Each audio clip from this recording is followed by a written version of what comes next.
Bieber drops Swag and drops Scooter. $31.5 million breakup explained. So Justin didn't just drop an album, he dropped the guy who discovered him. At 12:01 a.m. on July 11th, Swag hit every platform without warning, and hidden in the midnight chaos was a sealed before sunrise settlement. Bieber wired $31.5 million to Scooter Braun and walked away for good. Translation? Those 21 tracks are more than music. They're a breakup letter set to bass and choir. How did one stealth release torch a 15-year partnership, smash streaming records, and launch Bieber's boldest era yet? This is the full story behind SWAG and the payout that made it possible. Justin Bieber's former manager, Scooter Braun, is detailing where he and the pop star stand currently. Scooter initially discovered Justin back in the early 2000s. On a June 9th episode of the Diary of a CEO podcast, the now retired manager says, "Once I saw him, I kind of knew." In person? Or... No, I knew. When I saw online, I was like, this is the kid I've been looking for. I had a clear vision to At exactly 12 a.m. Eastern Time on July 11th, 2025, every major DSP lit up with a brand new Bieber album titled Swag. No teaser trailers, no countdown live stream, just a quiet metadata push that hit the platforms minutes after the Def Jam press page updated. Fans only realized what had happened when Swag started autoplaying in their release radar feeds. The only advance hint was a string of stark black and white billboards that popped up 3 days earlier in Reykjavik and Los Angeles. A silhouette of Justin's face and one word, Swag. No date, no label logo. The mystery artwork turned Twitter and Reddit into detective boards, but nobody guessed the drop would happen that fast. First, after fans began spotting billboards with the cover across the country, Bieber confirmed the buzz by posting photos and videos of those same signs to Instagram. When the album landed, social media went feral. Even outside the pop bubble, hockey stars like Mitch Marner and Austin Matthews posted Instagram stories blasting new tracks on the team bus, while TikTok stitched reaction videos before dawn. The crossover hype showed just how far the release punched beyond the Belieber core. By sunrise, the numbers were rolling in. Swag racked up 74 million plus first-day streams on Spotify, Bieber's highest debut to date, and it shot to #1 on Apple Music in over 110 countries, locking 8 of the top 10 slots on the global chart. To top it off, listeners had a lot to digest. The drop delivered 21 songs, 0 pre-release singles, featuring Gunna, Sexy Red, Lil B, Cash Cobain, and a handful of Drusky skits. Fans spent the rest of the night trading hot takes on which track was the real Scooter diss. Justin and Scooter's partnership had been pop culture legend ever since Braun discovered the 13-year-old on YouTube back in 2008. For 15 years, Braun shepherded every era, from Baby to Purpose, until the relationship quietly fractured in mid-2023. Industry sources say the strain began after Bieber's Justice World Tour collapsed under health issues and refund liabilities. Those cancellations left a mountain of unsettled costs, and more importantly for Scooter, a huge advance his company Hybe America had fronted on Justin's behalf. The numbers finally spilled out this July. Legal filings show Hybe had covered $26 million in tour advances that promoters wanted back, plus $5.5 million in unpaid management commissions. Altogether, $31.5 million hanging over Bieber's head. Lawyers for both camps spent months trading spreadsheets before reaching a deal on July 10, 2025. Justin would wire the entire amount to Braun, closing every open ledger line and attaching a mutual non-disparagement clause. Oh, Good morning. no, not good morning. You already know. Why are you here? You already know. You just want money. Money, money, money, money, money, money, money. Money, get out of here, bro. Money. All you want. You don't care about people. All you want is money. By that point, Braun was no longer an artist manager.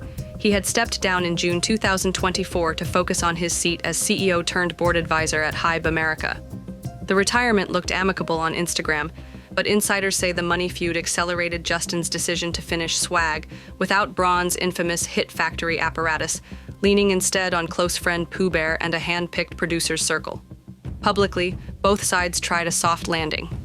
Hours after TMZ broke the settlement, Scooter tweeted, "Proud of you, kid, Swag on repeat." He added a winking emoji, while Justin's camp declined comment. Fans noted the olive branch, yet also clocked how "No Puppets on These Strings" appears in track 7, widely read as a jab at Braun. Whether cordial or merely contractual, the payout drew a hard line. Bieber is now funding and steering his career alone. Just dropped a surprise album Friday, marking his first studio release in 4 years. Wait, are we done? Okay, cool. I wanted to listen to it again. Musically, Swag swerves into a lush sophistopop/R&B lane, live horns, swirling Fender Rhodes, even a pair of gospel choirs that turn closer, amen, amen, into near worship. Critics from The Guardian call it his most musically expansive record since Purpose, while the LA Times hears a chill, God-fearing bro writing gorgeous production. In other words, the album sounds grown up even when the lyrics refuse to be.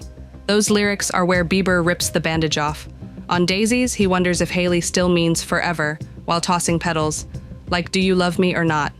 2 tracks later, in Walking Away, he admits he's halfway out the door, but baby, I'm still praying.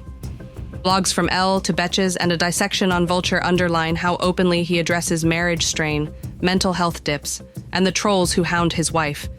Yet every jagged confession circles back to a promise of commitment. The emotional candor has Page 6 running yacht paparazzi slideshows to prove the couple is solid. Behind the board, Bieber kept the circle tight. Official credits list Justin himself as lead producer on most of the 21 tracks, joined by indie-leaning names like Dijon, Carter Lang, and Daniel Caesar, plus longtime collaborator Pooh Bear, whose return is confirmed in pre-release press notes and track sheet leaks. Gone are the Max Martin and Benny Blanco-style committees that defined earlier eras. Swag feels handmade, a statement album crafted away from Scooter Braun's Hit Factory infrastructure. That DIY approach, fans argue, is exactly why the record sounds so personal, even when the hook shouts swag like it's 2010 all over again. Listen closely and you'll hear Justin weaving little grenades of context into swag. The most obvious comes in the spoken word interlude, Standing on Business, where he samples the now viral Malibu clip of himself telling paparazzi, "It's not clocking to you that I'm standing on business." Fans take the phrase as code for finally running his career without outside strings, an indirect swipe at the Braun machine that once choreographed every move. Online sleuths pushed the theory further. On Reddit and X, Beliebers highlighted a recurring motif, references to cut strings and empty chairs, arguing they echo Justin's 2023 exit from Scooter's roster. Entertainment sites fanned the flames. Fandom Wire points to insiders who say Haley urged Justin to seize full control, framing Swag as the first body of work, fully free of Braun's influence. Not every Easter egg is a diss. In the track Dad's Love, producers slip in a lo-fi loop of a 2-year-old Bieber banging on a table, a sample ripped from a family camcorder clip. Hardcore fans time-stamped the beat within hours, calling it a love letter to the kids Scooter discovered on YouTube back in 2008. Then there's the Instagram sub-drama. Minutes after Scooter publicly praised the album, Hailey Bieber posted a selfie scored to Mariah Carey's Obsessed, which Page 6 read as a playful but pointed eye roll at Braun's sudden cheerleading. The post reignited speculation that, friendly tweets aside, tensions still simmer under the surface. The music press has framed Swag as Bieber's Freedom Manifesto. Rolling Stone blasted a headline, 100% creative freedom at last, minutes after the record dropped, noting that every lyric feels unfiltered, no committee in sight. Cosmopolitan echoed that take, quoting an insider who said Justin had wanted to split from Scooter for so long and is now the most pure version of himself, musically. Business. I don't say I'm standing on business, bro. Lyrically, Bieber taps into themes of love, personal growth, and redemption. He even enlisted gospel legend Marvin Winans for the outro track Forgiveness. And according to NME, this is reportedly his most personal project yet. Even Scooter himself joined the chorus. In an Instagram story flagged by E! News, he called Swag the most authentically Justin Bieber album to date. The unlikely praise helped neutralize any feud narrative and reinforced a broader industry sentiment. Bieber's first fully self-directed era is a win for artist autonomy. Behind the applause, executives are quietly asking how Bieber will replace Braun's colossal touring machine. Rumor blogs and trade sites point out that the canceled Justice dates left major promoters wary. Still, Swag's success gives him leverage. Industry analysts predict a flurry of offers, joint ventures, equity in emerging streaming platforms, maybe even a boutique management arm of his own. Whether he builds that empire or sticks to the studio, one fact is locked. Justin controls the narrative for the first time in 15 years. Your turn. Is Swag Bieber's creative peak, or just the opening act of his post-Scooter era? And would you pay to see a stripped-back, festival-only Bieber set? Drop your take below. Let's see where the fandom lands.